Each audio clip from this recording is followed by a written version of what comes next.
Live from the Alico building. That's right. We are in Central Texas on the 21st floor, up above all of Central Texas. It's the Pete Sousa Show presented by Slovacek's Crawford Austin Properties, of course. Getting involved. Don't forget D1 either. I'm supposed to catch up with my man Kevin Engelbrecht. We got some D1 situation stuff going on in Waco. If you heard me say that, he would kill me. But there's something happening there, folks. We'll tell you about it down the line. Also, Daniel Stark Injury Lawyers and Socorro Family Ford of West. Scotty, let's bring you right up, dude. So last night, I watched Woman of the Hour, and I liked the movie. And I texted to, and I give you credit, I texted to our chat. You must have been like biting your tongue, because I texted the chat. I said, why is it that I feel like Dateline is pretty much better than any movie I watch? Now, that could be a couple things. One, I'm getting old. Okay. Don't say that. I am. I mean, I think old people watch Dateline, right? Or does everybody just watch Dateline now? Do we all love true crime? It's Dateline or Fox News, one of the two. Definitely more Dateline. So I watched the movie. I thought it was, first of all, it's like a 91 rating on Rotten Tomatoes. Yeah. I felt like it was a little indulgent and I didn't know who was the director. I said, right. I felt like the director kind of was feeling themselves a little indulgent. So it could have been a little quicker.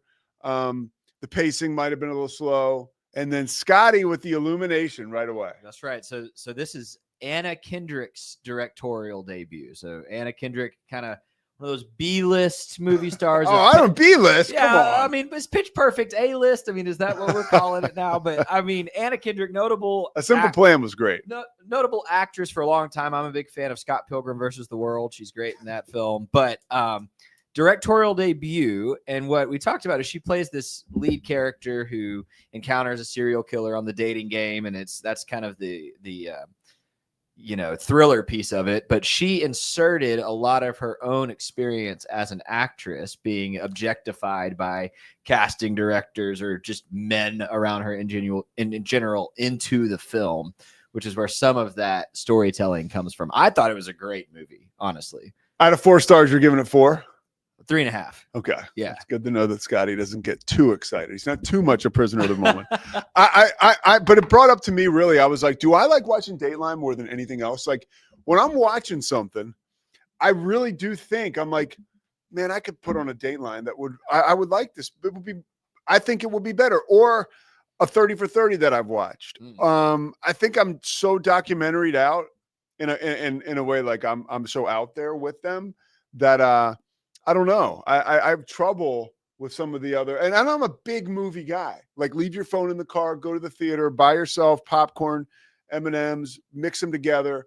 I haven't seen a movie in a theater for a while, though, which I love. Well, and this is what I'll say about that film. So when I heard the premise, which is just you can watch it on Netflix, by the way. Aspiring actress encounters serial killer on the dating game. I was like, how do you make a whole film out of that? And it's true. I mean, it's based on a true story. And I actually thought it was pretty tight. And the way that they told the story, and I won't spoil it, but inserted another character story alongside that was cool. That was cool. I thought it was pretty well done. And especially for the fact that I think Netflix, I feel like we talked about this recently on one of these shows. Netflix, I feel like, bats pretty low in terms of their films being worth your time. Yeah. And for a Netflix movie that I watched at the house, I thought it was really good. Okay. I thought it was really good. All right, there you go.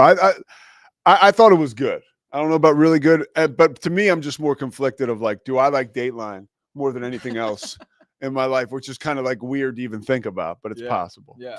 All right, moving on to college football. We're here to talk sports, right? We like to talk a little pop culture. We're going to take a deep dive into the Zach Bryan, Brianna Chicken Fry situation with someone who knows Brianna Chicken Fry, a childhood friend who has real deep connections to this young woman. So I can't wait to discuss that. That's going to come up in our third segment. Second segment, it's time to win some money. Corey Dickman's coming on. We are going all in with the bets. And let me just tell you, he is outside licking his chops, getting ready to come in here. One of the games he might bet or pick is this week's game, Colorado and Texas Tech, which honestly, I am beyond excited for. There's some background to this too. Joey McGuire knows Deion Sanders really well, which I had a feeling because it was DFW high school football. They were but Joey coached at Cedar Park for a very long time, or Cedar Hill, excuse me, in the DFW area. And he actually coached Bucky, who's Deion Jr. That's Deion's son. And Bucky handles all like the social media right now for Colorado, which obviously he's very good at that too. But Coach McGuire talks about those games at Cedar Hill when he was the head coach, or practices where, Shador and Shiloh, if you don't know who Shiloh is, he's the guy that plays D-back for Colorado, but he's nowhere near as good as Shador, and it's not his fault because Shador is awesome. But he remembers those kids, and he knows how good of kids they are. And he also said the first thing he talked about this week when he talked about Colorado, and I think this is something that is very important because it speaks to Deion Sanders as a college football coach. He said, hey, the one thing about Deion that really jumps out at me right away is that he's a great dad. And I've seen it with my own, with my own two eyes. I've been a part of it. Joey said, there were times when he would maybe even go to Deion for a little bit of his insight. And Deion was like not quick to give it out or to overstep. He said, Joey was like, he was nowhere near like a helicopter parent. And I love hearing that because I feel like we get a lot of superficial Deion, and that's probably what Deion likes. But I can tell you from having read a lot about Deion too, Boys Will Be Boys, the Jeff Pearlman book, and Pearlman's an amazing writer, and I love most all of the stuff. Now he's kind of sly in his commentary about how Deion just changed his life, but he truly did. He went from must be the money Deion to a guy when he was in Atlanta, to a guy who, suicide attempt, driving his car like off the road, and to finding God, and to, completely turning things around for him, like from an internal standpoint. And ultimately that affects how he treats everybody else. And Joey McGuire speaking to that and saying, hey, he's an amazing dad, is something I find really interesting. Like Deion wants to talk some smack. He wants to be out there and, we coming, you better get me now. I'm easy to find, or I ain't hard to find. Like all that stuff is awesome. And that's kind of who he is. I appreciate that. Like the brand is still there. But like beneath it all, like, and do I think he knows who his backup offensive guard is? Probably not. I mean, or maybe he does, but if he didn't, I wouldn't be shocked.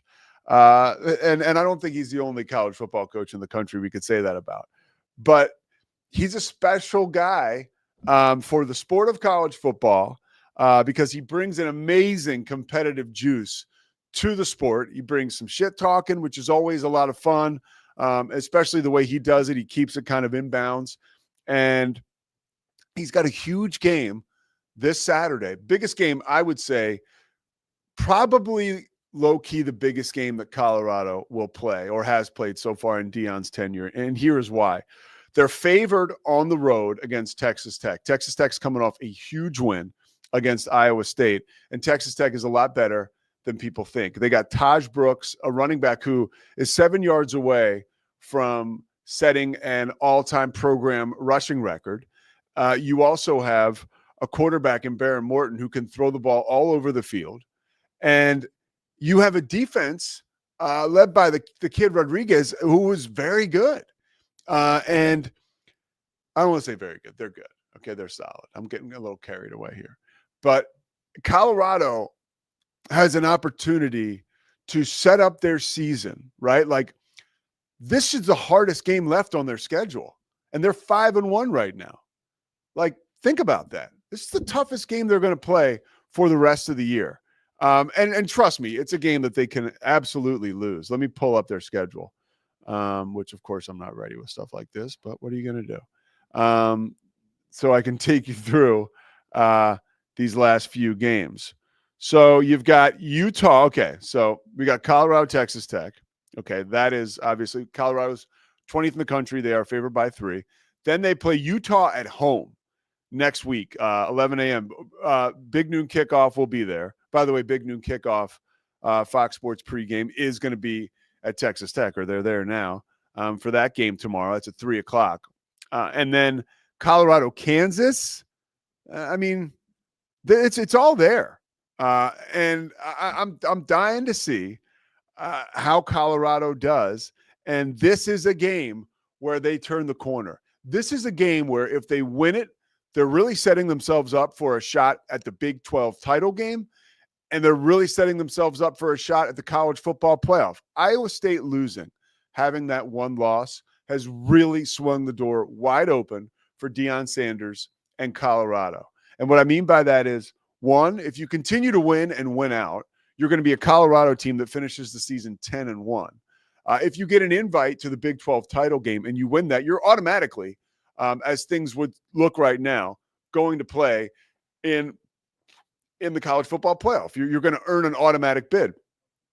Even if you go to that game and lose, you could still quite possibly earn a bid, because here's why. It's where we started. You're Deion Sanders. You're Colorado. I mean, if you watch any of ESPN's programming, love ESPN, obviously, but any of their like promos for college football, like you'll see an image of either Travis Hunter, Shedeur, or Deion right away. And there's a good reason why. I mean, Deion Sanders commands the bright lights and really look at what he's done. I mean, Colorado won one game the year before he took over. Okay. So last year, yeah. And it was tough sledding. I mean, they had the worst offensive line in college football last year. Nobody got sacked more than Shedeur Sanders. And their defense couldn't stop a nosebleed. So what do? You retool the offensive line somewhat over the offseason, and you hire a new defensive coordinator who at first it looked like things were going to kind of be it was a little suspect early on, especially after the first game. And now I think, and I have the note here, hold on. So Colorado, their defense, okay, they've won 5 of 6 of their last 6, and they barely lost to Kansas State, right? And the defensive improvement is really what has led this team back. Cam and I were talking yesterday. You think about Baylor and like Dave Aranda and that defense. Like Baylor has won 3 straight, but their defense has played okay. Colorado's defense is playing very, very well for Colorado, right? 35 points they were averaging last year. This year, they're down to 21 points a game. That's a winnable deal. And I think that on Saturday, if they can win that game, they have set themselves up now for a real shot at the postseason. And whether that is the Big 12 title game or whether that is, I mean, ultimately, right, the college football playoff. And Deion earlier this week, I appreciate the fact that he said, hey, like every game now is a playoff game. And that mentality that he's putting on his team is something that can carry you through. There's no longer, they're going to go to a bowl. That woman, Miss Peggy, Deion's going to fly her over there because she hasn't been to a bowl in like 100 years or whatever. And I think that's amazing. But like, as Deion said, he said, that's kind of cute. Like we want a lot more than just that. Scotty, you got something? I made the easiest $20 I've ever made in my life betting before the season with a buddy that Colorado would get to 6 wins. I mean, how about that? And it's just for the stuff you pointed out, like the offensive line stuff. They really underperformed, or seemingly so, last season. Yeah. Defense questions, all those things. And I think we were mystified for a little bit. We looked at Deion Sanders, right? Exciting. Travis Hunter and Shedeur Sanders. And I think ultimately people started to look at Colorado and say, well, that's the whole program. And it's not true. Right. I love to compare them to Arizona. Noah Fafita and Tet McMillan, who are outstanding players individually. Fafita has had a rougher season than most expected, but McMillan will be a first-round pick. Oh, no question. Yeah. And that's an example of, okay, you got 2 perennial powers, but what's that really going to do for you? Arizona's in free fall. So Colorado is a quality football team, and this appointment with Texas Tech could really be an appointment with destiny. They're a 3-point favorite. There's a reason why they're a 3-point favorite on the road. Again, the improved defense, Travis Hunter is the best player in college football, and it's safe to say Shedeur Sanders is the best quarterback in college football. I always go back to the fact that you looked at Shedeur last year and you saw how many times he got sacked, and you didn't see his attitude waver. Not really. Not enough where it was jarring to me. So I think you look at that opportunity coming up for Colorado as an opportunity really to turn the corner, like I said. And we're about to turn the corner because we got Papa Bear in here. Corey Dickman is ready to make some picks. First of all, the guy had a book bag in here earlier today. He's change all over the floor. Cam Stewart challenged me to count the change. So what do? I get on my hands and knees, Corey. I count the change, and then come to find out that Mike had already counted it. I mean, isn't that my money? Well, it is your money. Is it in my book bag? According to me, it's your $9.24. According to $9, Mike, it's your $9.53. Oh, I see the quarters now. I was like, how'd you get the $9? Yeah. Yeah, that's incredible. See, That's an old book bag of mine.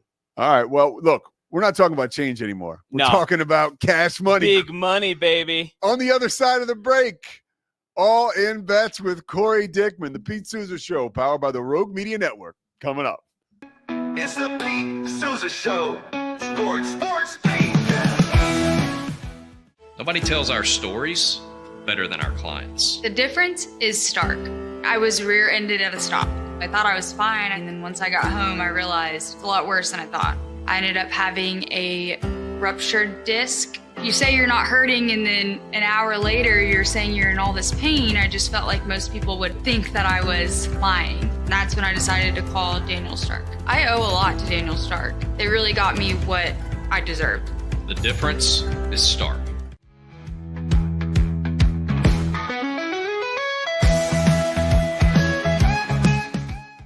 We definitely love our relationship and love Extraco. It's been an amazing experience. They made the PPP process easier. They were reaching out to me saying, what can I do to help you? That made a huge difference because my stress level, when we shut down, to afterwards was night and day. Our experience with Extraco has been phenomenal since the very beginning, so we love Extraco.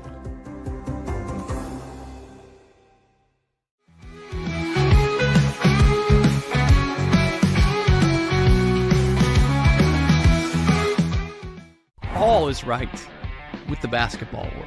God's gift to the game of basketball, the Boston Celtics are back in the NBA Finals, baby. I don't think the Mavs did anything special. They played well enough to win and win pretty good. You know what I mean? Yeah. I thought the Celtics didn't show up to play at all, and maybe if they showed some fight in the second half, they would have lost by 15 or so. Is he in the Red Sox Team Hall of Fame? He is also in the Red Sox Hall of Fame. Something about this guy being in the Team Hall of Fame. Yeah, I did. So, deserved it, man. Which seems like it fit. Sports. Corey Dickman, back in studio, back with his bets. Let me tell you something. He is white hot. And I keep telling him, man, I said, this whole segment, this whole All-In Bets thing, formerly known as Benjamin Bets, is formerly known, skyrocketing right now. Boom. Yeah. If Pete, if this show, if All In Bets was traded on the stock market, we would be like the US dollar right now. I mean, just shooting through the roof. Maybe we should be traded. Like my little note card today. I do like your note card. Yeah. It's better than you looking at your phone. It is better than me looking at my phone. I feel like a late night talk show host with my. Oh yeah, you could throw it, but then you'd have to get up and get it. Yeah, the rest of your picture on. That would be a problem. Yeah. Have you ever wanted to be a late night talk show host, Pete? I could see you doing a show. I thought years ago. Years ago, that's something I really wanted to do, but now here you are, kind of milk toast. So sure. Stay away from that. All right. Hey, you ready? Yeah, I'm fired up. I mean, first of all, we got to do a review. We'll do our review. We always got to start with our review just to let our listeners know. You should be following along with us, so you should already know these things. But in case you missed last week's episode, we'll start in college because that's a nice place to start. 2-0-1 last week. This was our first push in college football. We'll start with Louisville. We had them at plus 10.5 against Clemson. You know what happened in that game, Pete? What happened? Clemson got destroyed. Louisville won outright. If you were following us and you were like, I like what Corey's saying, but let's take it further, you want a bag against that in that game. But we're conservative here. It's about our win-loss record. So we took the spread plus 10.5. but Louisville slaughtered them. Then our UCLA Bruins, Pete, not anybody else's, but our Bruins, plus 6.5 against Nebraska. What happened? Do you know what happened? They won. Scotty, you got a clip for us real quick? There's some inspiration here. I have one thing to say to those non-believers. Don't ever underestimate the heart of a champion.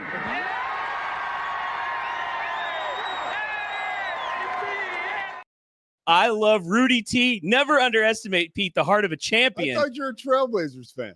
Well, in this case, Rudy put it straight. UCLA, Pete, may not be playing for any sort of championship, but all they do is cover spreads, and they have the heart of a champion. Well, so they've won. They beat Rutgers.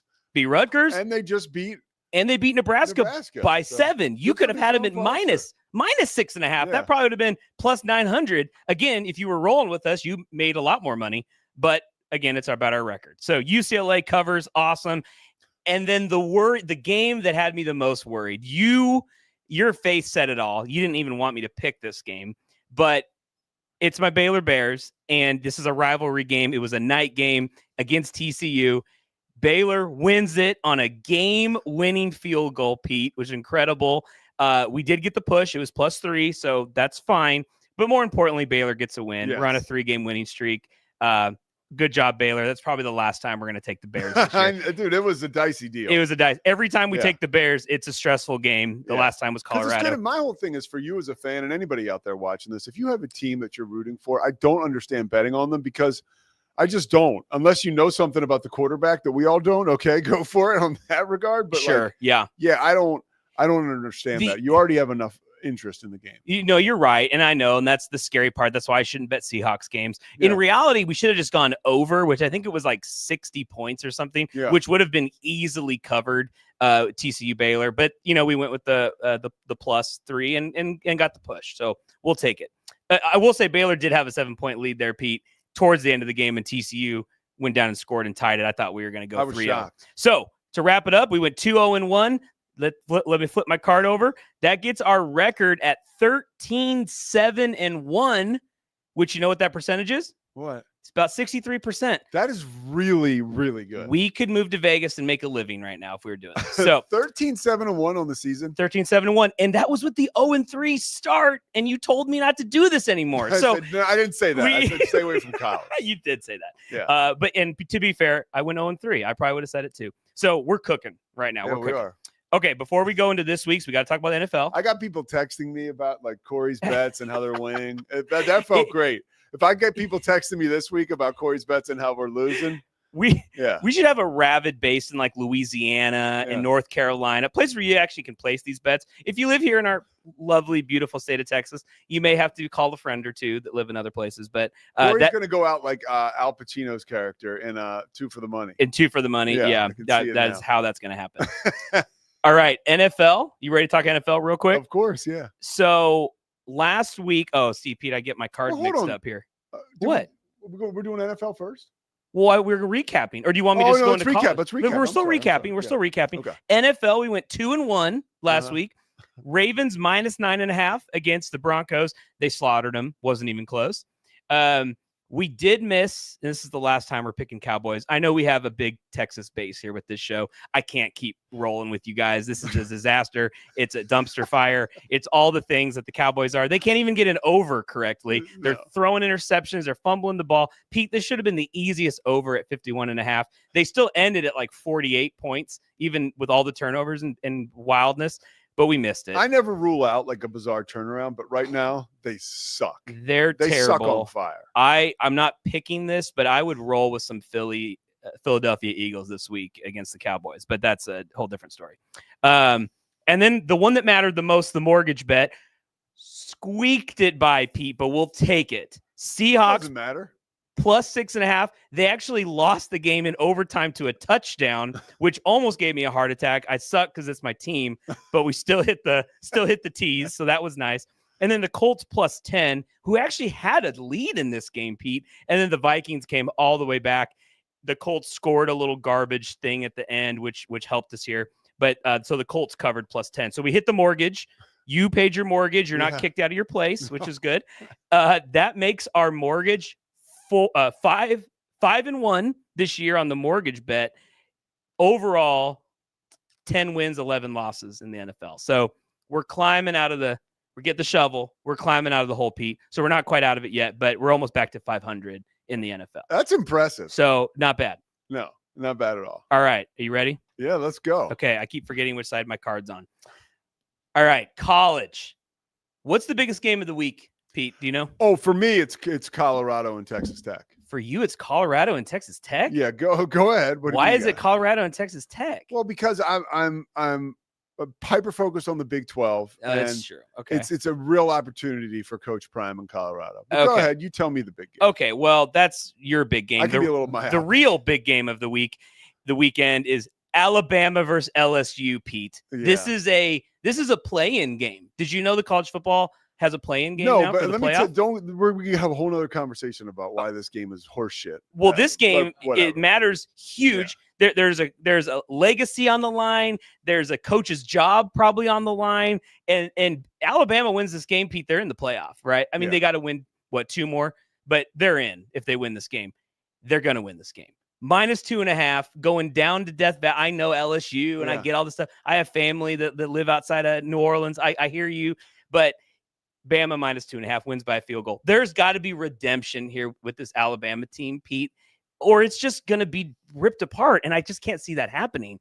So give me -2.5 Alabama. Let's go. Win it by field goal. I like that. You don't. I know I do. I do. I can tell. I do, but I'm so it's a whole nother thing. I'm kind of sour on Alabama because I like Nick Saban, and with him not being there, I could care less about Alabama. Now I just feel like they're an overrated program. They are overrated. They're vulnerable. Clearly, they've lost games they should have won. They've not blown out teams they should have blown out. I think we had them picked against the South Carolina team, or I forget earlier, and they let us down in that game. But I just feel like they're gonna win this because they want to keep it interesting. That is because if they don't win this, they're done, right? They obviously have no pathway to the playoff. They win this, they're pretty much in as long as they win out. So I think Alabama, they're just going to keep it interesting. College football is a soap opera, Pete. And in every good soap opera, you have to have kind of the villain. Alabama's got to be there. So -2.5. All right. Field goal. All right. We've talked about the great state of Utah before, right? Yeah. We have. You've never been there, right? Yeah, I've been there. Oh, you've been there several times. Okay. Well, I lived there for a little bit. You think our amazing community with the LDS people out there are so friendly and nice. You get them on a weekend, Pete, when BYU plays Utah, dude, they're stabbing people in the streets. They're running people over with their cars. You forget that they're Mormon at this point. Salt Lake or Provo riot police out there in riot. Oh, riots. Yeah. And it is nasty, Pete. You do not want to go to downtown Salt Lake when BYU travels to Utah. This game, it's a 2.5 point spread. BYU undefeated. Yeah. Leading the Big 12 here. Give me BYU -2.5 at Utah. I think Utah's in shambles. I know they're going to get up for this game. Yeah. This is their Super Bowl. Every Ute fan, they're going to converge onto Salt Lake, and it's up in the mountains, and it's going to be, and it's crazy. BYU's going to go in, Pete. They're going to be calm, cool, and collected, and they're going to win this game by a field goal and move on as they move towards the playoff. Utah plays great defense, dude. They that do, could but be they a problem for you. They're not scoring the ball. Right? No, they're not. Their offense is they're terrible. Terrible. Yeah. I think their quarterback this week, I think, is still a game time decision. He still is. That Cam? Yeah. Is that Cam Rising? Is that Cam Stewart? Done. I mean, Cam Rising. Cam Rising's done. Yeah, they got Zach. What's his face? What's his name? Yeah, Isaiah Wilson. And there's another dude too. Isaiah Wilson. It's in my ear here. Isaiah Wilson. They're gonna go. He's gonna throw 3 picks. BYU wins this going away. All right. Going away, but we'll take it 2.5. All right, Pete. Last game for the NFL or the college slate. You already know where this is going. Where? You already know. If you don't know, Pete, you're not paying attention. Do you know who Brendan Sullivan is?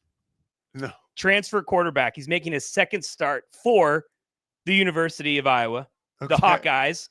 Okay. Do you know who they're playing this week? I don't know. This is a rematch of the 1986 Rose Bowl. The last time these two teams played, Iowa at UCLA. I can't believe, Pete, you didn't know. I'll tell you who the quarterback was. Chuck Long was the quarterback for Iowa. For Iowa. They ended up losing that game. It was like 47. Tom Ramsey might have been the quarterback for UCLA for UCLA. Well, or Rick Neuheisel? Tom Ramsey's grandson is playing linebacker for the Bruins. No, he's not. I have no idea. Pete, do you know are you looking at the line right now for this? No. Just take a guess. What do you think it is? Iowa at UCLA. What do you think it is? Iowa minus 2.5. Minus 2.5. Iowa minus 6.5. You're giving me 6.5 for the Bruins again. This is a slap in the face. I don't know what Vegas is doing. They're not paying attention. The Bruins have not covered the spread once this season, Pete.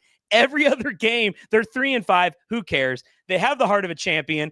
Rudy T said it. Plus 6.5. UCLA. I mean, what are we doing? Never underestimate. Take out a second mortgage on your home and put it on this game because UCLA, they cover. All they do is cover. I think every time, Deshaun Foster, he keeps watching that video of him, like his first press conference of the season, which he was like totally awful in. Yeah. And it motivates him. Because the media had it out for him after his first availability, but now he's rocking. No, he's rocking, and they just cover. So will they win? I'm not going that far, but UCLA is going to cover plus 6.5. So just recap: Bama minus 2.5, BYU minus 2.5. UCLA plus 6.5, and we're going to keep rolling, Pete, and just up our percentages here. You what did you call it? Pour it on, or you use a term as we like pulling ahead, or you use some term that you like to use? I mean, like, no, you're pouring it on. We're pouring it on. Yeah. We're pouring it on. So, all right, okay, ready? Wrapping up NFL. Let's go, dude. Okay. Any final thoughts on college before we go to NFL? Any final ones? I like Utah in that game. Wow. So we'll find out. Oh my gosh. But that's you asked.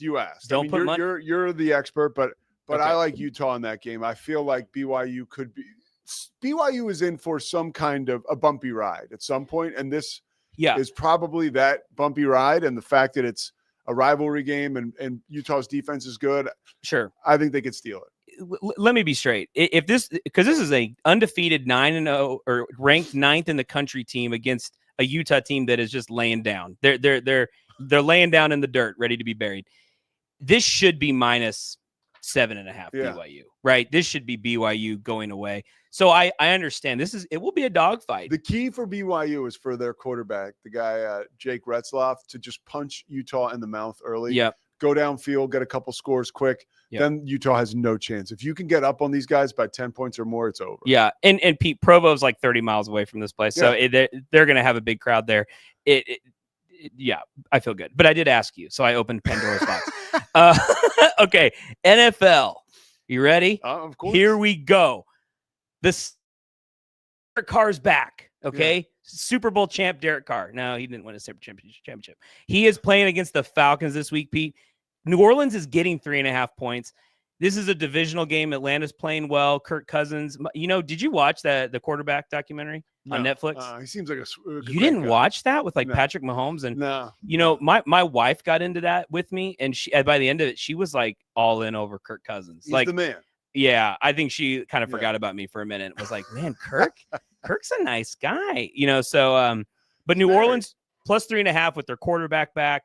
They're going to cover this. This is going to be a brand new coach this week, too. And a brand new coach. Yeah. This is going to be a close game. Yeah. It just is. It's a divisional game. New Orleans, again, is going the wrong way. Atlanta's going the right way.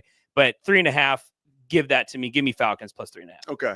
Whoa, Falcons plus 3.5? I'm sorry. New Orleans plus 3.5. Okay. Thank you for correcting me. Yeah, no New problem. Orleans plus 3.5. I agree.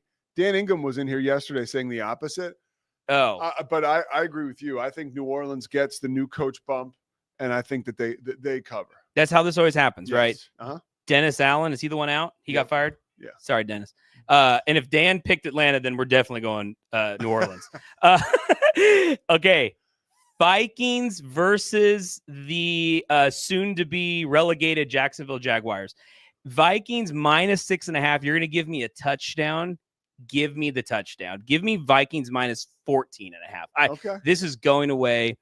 Trevor Lawrence probably is not playing in this game, and I don't think it really would matter. They were down to your Eagles last week? 22-0? 23-0? 22-0. They came all the way back. Well, almost. Your coach kind of let them come all the way back. But this is not Vikings. They're going to destroy Lawrence. Even if he's in this game, they're going to rush him from 9 different angles. 6.5 is being very, very gracious. Give me Vikings minus 6.5, Pete, in this game. Where'd you say that game was again? This is I think this is in Jacksonville. Is this in Jacksonville? Where's our stats guy, Cam Stewart? Does that matter, P? I mean, do you think Jacksonville has like a home I don't know. home field advantage here? I mean, does that matter to you? A little bit, yeah. It does. It's in Jacksonville, Pete. Okay, but yeah, I mean, come on. The Vikings, they travel. Defense travels. Defense does travel. All right, Pete. Wrapping it up. The final thing, your mortgage. What's important? You got to live somewhere. You got to live somewhere. We got Cam Stewart's Patriots. Oh, boy. Traveling to the mighty Chicago Bears. Cam's really excited for Caleb Williams and Drake May squaring off. I bet. You know what's going to happen in this game, Pete? Cam Show, 11 o'clock Central every day. Go ahead. Every day. Not many points are going to be scored. I'm sorry. Maybe the Pats win this game. I can't tell. No idea. The Bears up and down. They haven't recovered since the Hail Mary, if we're being honest. They're 38.5 is the over-under. We're going to juice this up because it's a two-team tease like we always do. We're adding 4.5 points or adding 5 points this week. Under 43.5 is what we're getting this at. Come on, good. Pete. Adding 5. It's minus 110 if we do this, but I just liked adding the half points. I don't like the push. I don't want to tie. Okay. So we're going to do minus 110, which is almost money in, money out. Close. So under 43.5 is what we get this at. That's a lot of points for these two teams. And then we go to the other side of what we got next? Somewhere. The New York Jets versus the Arizona Cardinals. Pete.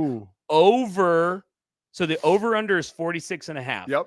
We're gonna take the over here, but because we're teasing it down, we get it at 41.5 over. Rodgers, he has that thing with Adams right now. Okay. Yeah. They connected last week. Garrett Wilson, he catches every ball thrown to him. Breece Hall's just waiting for a breakout game, and it's probably going to be this one against a Cardinals defense that's terrible. And Kyler has let us down twice this year as the garbage time scoring quarterback. He has, and that's supposed to be his marquee move. So I'm not going to say that, but Arizona might just be ahead in this game. 41.5 feels too low. They will get over that point. So that's our two-team tease to pay your mortgage. Pair this together. Pats at Bears under 43.5. Jets versus Arizona over 41.5. Pay your mortgage. Get it done. All right, rip the card up. Give me the rest. I just gave you the rest. Recap it. Oh, recap it. Okay. I got New Orleans. I just ripped my card. I told you not to do that. That was a warning. New Orleans plus 3.5 against the Falcons, divisional game. Okay. And then Vikings minus 6.5 versus the lowly Jacksonville Jaguars. Okay. And that is how we're going to go undefeated in NFL. 3-0 in college. We're just going to keep piling it on, man. We got to stay above 60%. We got to get there in the NFL. College, we got to stay above it. So that's what's happening. As far as for marketing materials, though, we're just going college 63%. I think college 60, and then in the little subtext down below NFL. NFL. But hey, you're paying your mortgage. We're just going to say that. We're going to say college 63%. Mortgage basically 70%, and then we're not going to mention the. I remember when I was a kid. I think we were in college. We were gambling degenerates, and we would watch this guy. I think his name was Stu Feiner, and he'd be like, "The 1-2 turn 2." The 1-2 turn 2. What does that mean? He was the one to turn to. Oh, he was the one. To turn to. It was amazing. Oh, I want to steal that from him. Corey Dickman is now the 1-2 turn 2. All right, we'll see you next week. Trust me. I feel like we're going to have some good results. We're coming back. The Pete Sousa Show presented by Slovacics rolls on right after this. It's the Pete Sousa Show. Sports, Pete. Nobody tells our stories better than our clients. The difference is stark. I was rear-ended at 70 miles an hour. I was injured, had a concussion. The insurance company, they delayed. They were playing games from the initial conversation. They weren't going to help me. The biggest thing I learned through this is that you can't go through this alone. I called Daniel Stark. They were going to help me, and everything was going to be all right. Daniel Stark got me 10 times the insurance company offered. The difference is stark. We definitely love our relationship and love Extraco. It's been an amazing experience. They made the PPP process easier. They were reaching out to me saying, what can I do to help you? That made a huge difference because my stress level, when we shut down, to afterwards was night and day. Our experience with Extraco has been phenomenal since the very beginning, so we love Extraco.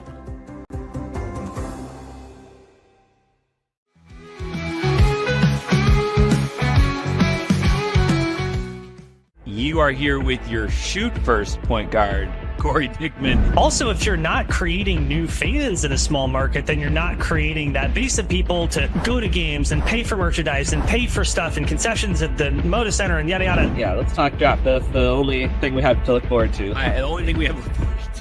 That's what I will teach my son. You will teach your daughter as Blazers fans. It's like, look, the two most exciting times of the year for us are the draft lottery and the draft itself. Like, here we are.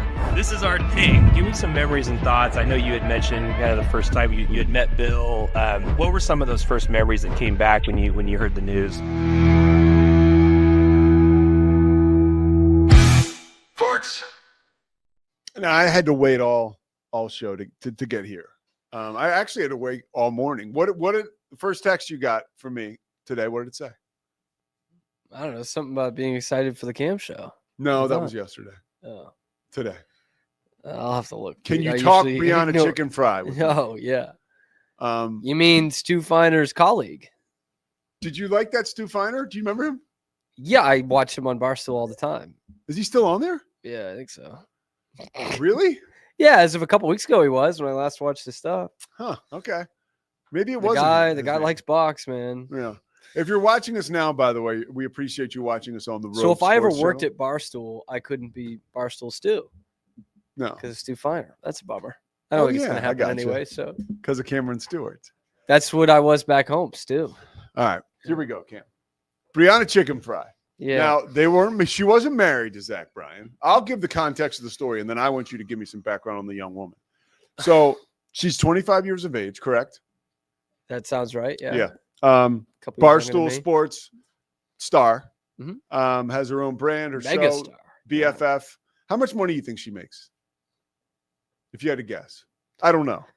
I would say millions, not thousands. Okay. So I would agree. She's definitely north of $1 million. Yeah. And she is in a situation now where she breaks up with Zach Bryan.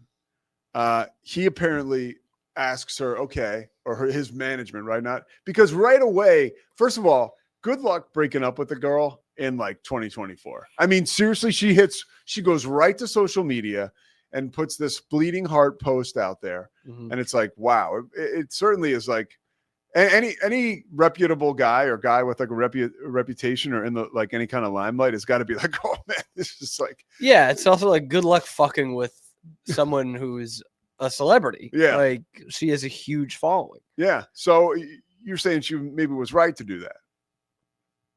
Yeah. I mean, what's right, what's wrong, you know? Did he ghost? I mean, did he like ghost her pretty much? from what I've heard about it, because to be honest, I don't know a ton about it. Yeah. But it sounded like he had gone on tour, she had gone on tour with him, and then she went to do her own tour. And in like the meantime, he was like, hey, I just need to like stay at home for a while, just like kind of mellow out. And then he just like started doing shows and wasn't answering her. So yeah, I guess there was some ghosting there. Well, look, breakups, relationships, tough stuff, right? So Mhm. we're not going to wade into those waters, but we are going to talk We've about been there, Pete. $12 million she was offered by his management. Yeah. $12 million to sign an NDA. And apparently, as the reports came out today, like a beautiful high-rise like apartment in New York City. I guess that's where she lives probably. And she like went back and forth for a while because $12 million is obviously a life-changing amount of money. Yeah. And Portnoy even said on her BFF podcast, because they had a chat about this, he felt like almost compelled as somebody who might be like a mentor to her to tell her to take the money. Yeah. Yeah, I did hear that part. He was yeah. kind of like, coming from the standpoint of Portnoy, who was super rich, you know, it's very easy for him to say, like, no, stand your ground. Yeah, You know, yeah. but he knows that this is someone who is obviously very successful. But 12 million is, I mean, life-changing is the right way to put it. And so he was telling her, like, I don't want, did he say, like, go and take the money, or more just like, he said if you he do felt take the money, he said he felt that's not- compelled to tell her to take the money, but Yeah. he didn't because she was talking to him. They were going back and forth. She was like, I think I should do it. No, I can't. And her point was, look, I actually do have like a brand and a Mhm. following Yep. and income. And I had that before Zach Bryan. So why in the world would I relinquish that for a lump sum of money? What would you do with 12 million? Dude, I have no idea. That is Seriously, like unthinkable for guys. I'm a like simple us. guy, dude. Like I got some money in my bank account right now. I'm like, God, that's like more than I know what to do with. You know, I think I know one thing I would do with it. What? I would buy this house on Dutton Road in Sudbury, Massachusetts. It's called the Home Plate Farm. It is like I never had a dream house, but if there is one, that is it. It's in Sudbury, which is a really nice suburb of Boston, and it was built for George Herman Ruth and lived there when he was with the Red Sox. Oh, that's pretty cool. And it's still obviously still there. Beautiful house, huge house, has some like some parts of it are still original. Very cool. Okay. Anyway, I just thought of that. Sorry. I would want to be part ownership of a major, of what? Like 12 an NFL million team, or an NBA team. I would be like, I don't think you can afford that. No, with 12 million. I know, but that's my thing. That's why 12 million. I sneeze at 12 million. I need like a couple hundred to get in the game. I'm telling you, man. I like to think I'm a proud person. I think it would have been really tough for me to turn down 12 million, but okay, we're in very, very different spots. Here's where we get to very different spots. Kind of should have brought this up at the beginning. You grew up with Brianna Chicken Fry. Kind of. Yes, I did. And we were not the same. What do you know her? What's her name? Brianna LaPaglia. All right, so which she's open about. I'm not talking. Yeah. No, dude, and this isn't like a gotcha piece, dude. I mean, she could give a shit that you and I are talking. But well, some context on her as a kid growing up, and really like where she's from. And I guess I'm looking for like socioeconomic background because that gives a little more perspective into the $12 million and how that could change lives around her, if not specifically her. Yeah, well, I'll lay this out. So we're both from Rockland, which is a pretty not well off small town in suburban Massachusetts, about 20 miles south of Boston. It's a poor town. She lived a couple houses down from me. We lived in a nice neighborhood. I wouldn't say our families were dirt poor, but pretty firmly middle class. And that's just what it is. It's, people living a quiet lifestyle away from the city, but close enough to commute to it. And her cousins lived next door that were more like brothers and sisters. One of them graduated with me from Rockland High. She's 2 years younger than me. So yeah, small town, nothing comes in, nothing comes out. Like Brianna Chicken Fry is probably the most famous person from Rockland, like all time. We've had astronauts. We've had an actor from CSI Miami. It was a big deal. A guy who played in the NHL, but those pale in comparison to the people that know Brianna Chicken Fry. And so that part of it where she's talking about just that story about Zach like flipping out on her friends and family. I don't know the story. What is it? So I don't remember where it is in the pod because I didn't listen to the whole thing, but I heard this story through like a Twitter video that apparently they were celebrating her birthday from what I could tell back in Rockland, like her family, her friends. And he was just kind of like, she knew something was up. Like he was throwing jabs, what she was saying, like at some of her friends and some of her family, and, kind of busting balls, but probably a bit too far. You know, those kinds of situations where you're like, oh, this isn't funny. Like this is getting weird. And so she was like, had to go to bed, went to bed before midnight, which is when her birthday was. So everyone was like, whoa, what's going on? And she says she wakes up like an hour later and her friends are crying and like Zach's being held back. And like, he's just like freaking out, like calling everyone losers and that they're not going to make anything of their lives. They're leeching onto other people. And she was like, Zach Bryan, so pissed. And like, we kind of heard that like some of her friends from home were like friends with Zach. Like he liked hanging out with them and kind of being like townies, for lack of a better term. Again, right down the street from my parents' house. And so like that part, like I was getting pissed hearing it because obviously that makes him such an asshole. Right. Yes. But also like, I know these people. And I know like the idea of these people, so to speak, like the demographic of these people. And like, they're all good kids, good people now. And to hear that, it's like, that kind of pisses you off, man. It's like, I don't know, fuck you. For as much as you want to think that they're riding your coattails, they also kind of accepted you in there as a very tight circle. Like, that's not an easy thing to do either, no matter how famous you are. And that part pissed me off because, again, like, I kind of know the characters in this. And don't let the people from Boston get any idea that you think you're better than them, right? Well, sure. That's yeah. not a good. But honestly, that is the way we grew up. We're surrounded by. You're better than me? We're surrounded by a couple of real affluent towns, where the beautiful people live, and so there is a bit of that chip on the shoulder, like like many small towns or poor towns. Like, we absolutely had that too, and it's a tight knit circle. Yeah. And so, it might be weird for some other people to hear, but like Zach Bryan letting them in, letting them go to concerts is just as impressive as them letting Zach Bryan in. What do you think $12 million does for that type of family?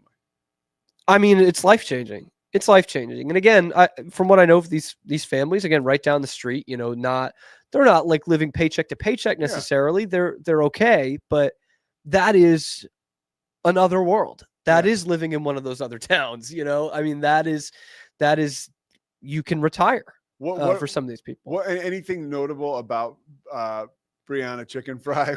I love saying that name. When she was a kid, I know she was a couple years younger than you, but like nice person by all accounts, or like good personality. Absolutely. And I don't want to sit here like I'm the expert on Brianna Chicken Fry. I don't know if she knows who I am anymore. But you said she would know who you are. Don't back off. She might. Now. It's a small town. Yeah. It's a small town, and we're not that far removed. And I graduated with her cousin, who I knew a little bit. Who's very, very nice. Up. So can you get her on the show, Ken? Oh no. I just didn't want to be like, oh, here's this guy coming in like he's the chicken fry expert. Cam, if it gets to that point, that'll be a good problem to have. And that'd be great. But like she was great, nice kid. Again, kind of tight circle of friends. Athletic. I think she played a couple of different sports. Did you go to college? Yeah. Where'd you go? Somewhere in Ohio. Okay. I'd have to. I don't know. Okay. And actually, she did a really nice thing when we were in high school. So she would have been a sophomore when I was a senior, if I'm getting that right. And one of this kids from the senior class had died. And we actually had 3 classmates die that year, which small town, small graduating class. It was a big deal. And she ended up doing like bracelets, like one of the ones I have on right now, for that kid who had passed away, and like gave the proceeds to his family and everything. So that was like a really nice thing that she did. Wow. But yeah, I mean, very nice kid. Actually pretty introverted from what I saw for a while. One of the reasons at any age that stuff's impressive, but at that age it's really impressive. Yeah, it is. And she seemed kind of introverted. She was popular, not like, mean girl bitch popular, popular, like people knew her. That's all. Yeah. Nice kid, good family from know the cousin. I mean, this was very, so very much nice more kids. than I expected, dude, and bargained for. I mean, you want to talk about over delivering, under promising? Well, yeah, you had asked if we could talk chicken fry, and I guess just because I'm a Barstool guy, I guess is why you asked. But when you asked in here, like during the break of my show, I was like, man, like, what do you want me to tell you? Like, are you trying to get me to get some dirt on her? You didn't even know that I grew up with her. No, not at all. Like, that's a huge claim to fame for Rockland. Like a couple people, Christy, Murph, my main man. These are people my age that should be removed from stuff like this, and they are like dialed in. Like, Christy's way into this. Oh yeah, well, she enough. Yeah, when she starts to talk about something, like, she's paying attention. Well, Grace texted me this morning. She was like, I turned on the radio on my way to work, and the first thing was they were talking about Brianna Chicken Fry. And I was like, yeah, man, famous. Dude, Murph famous, man. Is like literally, I was texting him with him last night, and he just like texted, Zach Bryan's a douche. And I was, he said he's listening to the BFF pod right now. Yeah. Apparently, which makes, by the way, like, is anyone surprised, really? No. Like, nobody's like, oh, let's hear his side of the story, no. Which, of course, we would like to hear at some point, but this is not the first time. And now there's rumors of like Portnoy should, give the difference of an NDA penalty to his old his old flames and bring them on and get their stories. Oh, God. Because he probably could. Because I mean, Brianna gets offered $12 million because she's famous, and she talks about this in the pod. The part I listened to was like some of these other women that came before who probably would have also had to have signed these. You know, you're probably holding $1 million over them. Like, and that's life changing for them. And for a lot of them, they can't say no. Brianna's in a good position that she can say no. And I think that takes a lot of balls, man. It takes a lot of balls because most people that you know, including ones at your fame level, would have just said, I can't say no to that. Yeah. And this is by going the way, to, and I this don't is going to think become anybody- this is going to be a big story. And there's you no know? judgment on those people who would say no. No, that's what I mean. Like I would have had to have done it. Yeah. I wouldn't have had really an option. You know, it's not like I wouldn't survive without it. But How much money would one need to become part ownership of like I want to say Milwaukee Bucks, but they're actually an exciting, Sacramento Kings. Yeah, Sacramento Kings or even the Grizz. The Trailblazers, Corey Trailblazers. Yeah, the Trailblazers. Let's buy them. I mean, oh geez, these things are valued in the billions now. Yeah. So you'd have to have at least 500 mil to have a real stake. Yeah, to have a chance to make some decisions. Yeah, no, and in order to have an opportunity to even be a part of the party. When I worked in Charlotte, Bob Johnson, the NBA pretty much, I think, instituted a rule that you could no longer do what he did because we had this owners. I mean, they were like, it's in this media guide right here. This is, by the way, the 20th anniversary of the 2004-2005 Charlotte Bobcats. Dang, we would have just had that anniversary first game. Yeah, I know. I missed it. Because they used to start in November. First game was November 5th or November 4th. First game all time. There is I want to see if I can get to the ownership. 3 years after the Diamondbacks won the World Series. Maybe the ownership group is in the back. God, I used to have this thing memorized, man. Adrian Branch. I got to call him back. I got a call from AB the other day. It's my guy. All right, this is where's this getting to again? I don't. How many people were part of the Bobcats ownership group? There were a shitload. How about that? All right. I mean, we had small market team. These guys, I think they were called the Cespedes brothers. They had and by the way, some of these folks you have never heard from again. The Cespedes brothers, or maybe I screwed the name up. They were big pharmacy guys in Miami. Not quite sure what's happening with them now. Scarface. Yeah, they were there was a dentist in Charlotte, somebody who was a member of Quail Hollow with that's how the guy Mac Everett was involved. I bet. Mac was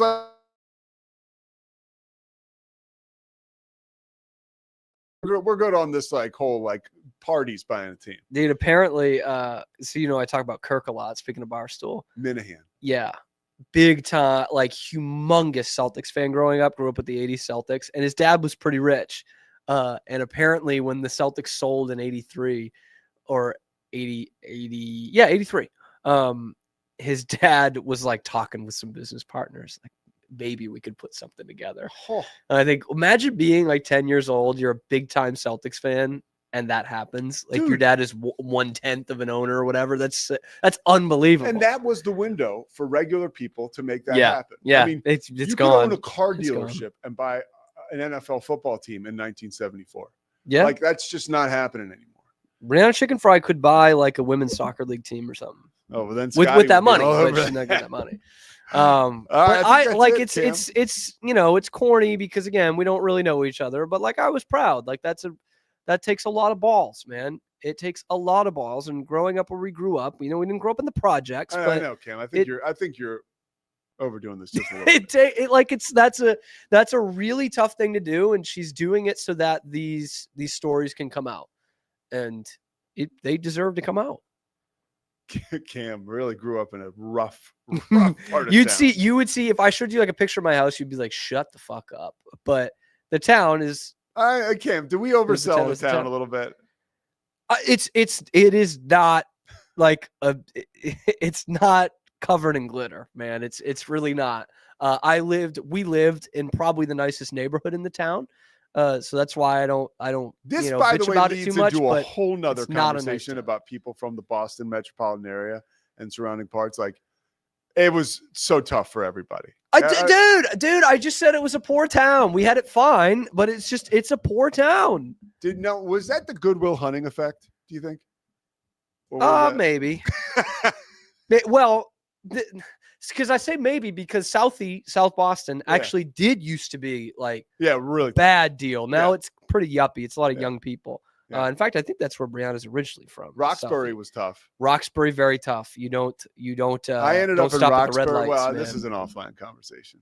Cam Stewart, my man. You check him out next. By the way, Cam's got a big weekend. He's got the Mosley show. Do you not do Mosley when you have football, right? I do it for like the first hour. All right. So the Mosley show this afternoon, the #1 rated show in all of Central Texas ever. And we got Cam tonight on the Rogue Media Network doing China Spring football. They are playing to keep their season alive. Who do they play? Robinson. On the road. Yeah, that's a close trip, right? Yeah. Yeah. And then you got Cam, no pregame show this weekend, but you can look for a Locked On Baylor after their game Saturday. Potentially, yeah. Potentially. Because I'm going to be at that game, so I got to come home. It could be like an 11 p.m. post game. Okay. Exciting times in Cam's world. And of course, we start off every week with Cam here at the Rogue Media Network at 11 a.m. Central Time. Cam, thank you so much. Scotty Swingler and all our sponsors. Gosh, who could forget about Socorro Family Ford? Thank you so much. We will see you on Monday. It's the Pete Sousa Show. Sports. Nobody tells our stories better than our clients. The difference is stark. I was rear-ended at a stop. I thought I was fine, and then once I got home, I realized it's a lot worse than I thought. I ended up having a ruptured disc. You say you're not hurting, and then an hour later, you're saying you're in all this pain. I just felt like most people would think that I was lying. And that's when I decided to call Daniel Stark. I owe a lot to Daniel Stark. They really got me what I deserved. The difference is stark. We definitely love our relationship and love Extraco. It's been an amazing experience. They made the PPP process easier. They were reaching out to me saying, what can I do to help you? That made a huge difference because my stress level, when we shut down, to afterwards was night and day. Our experience with Extraco has been phenomenal since the very beginning, so we love Extraco.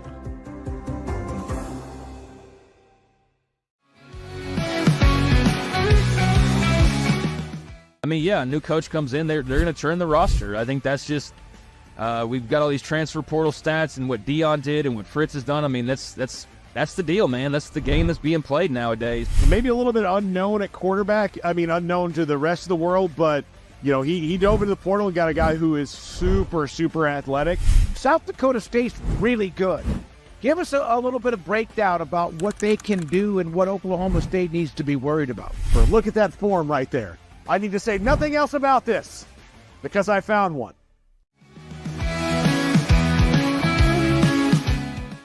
It is Matt Mosley, and it's the Obstructed View podcast, Rogue Media Network. I think they're learning that there's really no wonderful view of me. See, I feel like they think this feed's going to be really wonderful. There must have been no BS, like 20 scouts, 15 to 20 NBA scouts there to see him, and he was top 5. When your old number wasn't working, I went through various channels to track you down. So unfortunately, you can never get away from me. But I'm happy. Man. I'm happy to have you today. No, thanks for having me. And you know, we always family, no matter where I'm at. All is right with the basketball world. God's gift to the game of basketball, the Boston Celtics are back in the NBA Finals, baby. I don't think the Mavs did anything special. They played well enough to win and win pretty good. You know what I mean? Yeah. I thought the Celtics didn't show up to play at all, and maybe if they showed some fight in the second half, they would have lost by 15 or so. Is he in the Red Sox Team Hall of Fame? He is also in the Red Sox Hall of Fame. Something about this guy being in the Team Hall of Fame. Yeah, I did. So, deserving, man. Which seems like it fits. Welcome to a special edition of the Doomsday Podcast. Look at this. We got one of the great golfers in the world, certainly one of the great pass rushers in NFL history, but he also had a vision for you. And so it was like you had the best of both worlds, right? You had somebody on you early, and then you had somebody who was maybe more relaxed. What were a couple of your biggest takeaways? The person you referred to that I spoke with, I've spoken to some personnel people and general managers of the league to get some, independent, objective assessments of the players the Cowboys picked, and we'll go through that. Has the general manager changed at all in the draft for you? Nope, it's been the same since I was here the last time.